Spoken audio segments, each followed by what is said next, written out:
नाज़रीन, workers welfare board Sindh में अरबे रुपयनि जी मेगा करप्शन केस में अहम अॻुभराई थी आहे। कराची जे एंटी करप्शन अदालत मुलविस वर्कर्स वेलफेयर बोर्ड सिंध जे ऑफिसरनि खिलाफ़ केस दाख़िल करण जो हुकुम ॾेई छॾियो आहे। वधीक तफ़सील ॿुधण लाइ टेलीफोन लाइन ते मौजूद आहिनि कमर मेमण। जी कमर, आगाह कजो नाज़रीन खे। जी बिल्कुल, वर्कर्स वेलफेयर बोर्ड सिंध में अरबे रुपयनि जी जेका मेगा करप्शन वारो केस हो, उनमें एंटी करप्शन अदालत कराची पारां जेको आहे वर्कर्स वेलफेयर बोर्ड सिंध जे अॻूणे secretary Rafiq Ahmed Qureshi, workers welfare board जे अॻूणे डायरेक्टर इंजीनियरिंग सईद मुज़फ़र शाह, सेपरा जे जेको मैनेजिंग डायरेक्टर आहे, ऐं उन खां अलावा जेके ॿिया मुलविस ऑफिसर आहिनि, ठेकेदार कंपनियूं आहिनि, उन्हनि जा न सिर्फ़ वारंट ते गिरफ़्तारी जारी कया आहिनि, पर उन्हनि के ख़िलाफ़ जेको आहे केस दर्ज करण जो जेको आहे हुकुम भी जारी कयो आहे।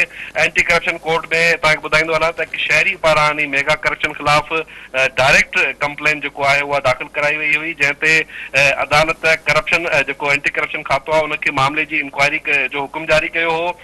इंक्वायरी ऑफिसर जांच करे अॼु पंहिंजी रिपोर्ट जेको आहे अदालत में पेश कई।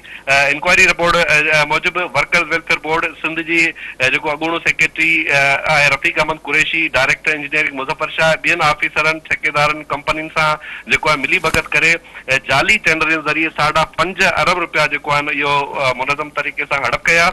कराची डिवीजन में वर्कर्स वेलफेयर बोर्ड सिंध जे स्कूलनि, इंडस्ट्रियल होम्स, फ्लैट्स, रस्तनि, स्ट्रीट लाइट्स, वाटर सप्लाई ऐं सीवरेज जे जेके कम हुआ उन्हनि जी तामीर, मरम्मत ऐं बहाली लाइ 5.5 अरब रुपयनि जा जेके आहिनि जाली टेंडर जारी कया विया। कानून मूजिबि इहे टेंडर न सिर्फ़ इहो जेको टेंडर आहिनि उहे सेपरा जी वेबसाइट ते जेको न अपलोड करणा हुआ, पर न अपलोड कया विया, ऐं न ई वरी जेको आहे वॾियुनि अख़बारनि में जेको आहे उहे प्रिंट कराया विया।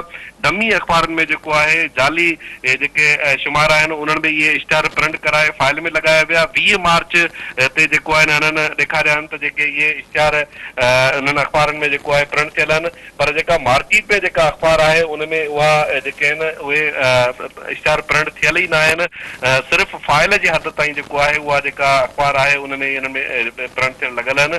तव्हांखे ॿुधाईंदो हलां त हिन खां अलावा ठेकेदार कंपनियुनि खां जेको आहे बिड सिक्योरिटी मतिलबु अरबे रुपयनि जा ठेका हुआ, त उन में जेको आहे कमनि कारनि जा हिन में बिड सिक्योरिटी थींदी आहे। इन खां अलावा जेको आहे परफॉर्मेंस सिक्योरिटी थींदी आहे, उहे पैसा जेके आहिनि उहे बि न वरिता विया। इन खां अलावा इंक्वायरी रिपोर्ट में ॿुधायो वियो आहे त ठेकेदार कंपनियुनि खे बिना कंहिं कमकार जे अरबे रुपयनि जा जेको आहे फंड जारी कया विया। सरकारी खज़ाने खे मुनज़म तौर ते जेको आहे फ्रॉड करे अरबे रुपयनि जो नुक़सानु पहुचायो वियो। अदालत जेको आहे इंक्वायरी रिपोर्ट जे आधार ते एंटी करप्शन खाते खे जवाबदार रफ़ीक अहमद कुरैशी, अॻूणे डायरेक्टर इंजीनियरिंग मुज़फ़र शाह, इन खां अलावा जेको सेपरा जो मैनेजिंग डायरेक्टर आहे गुलाम कादर टालपुर, ऐं ॿिया मुलविस ऑफिसर ऐं ठेकेदार जेके आहिनि उन्हनि ख़िलाफ़ करप्शन ऐं फ्रॉड जे इल्ज़ामनि हेठि FIR दर्ज करण जा हुकुम जारी कया आहिनि। गॾोगॾु अदालत पारां जवाबदारनि खे कोर्ट में पाबंदीअ सां पेश थियण जे लाइ बेलेबल वारंट पिणु जारी कया विया आहिनि। जी कमर मेमण, महिरबानी अवां जी।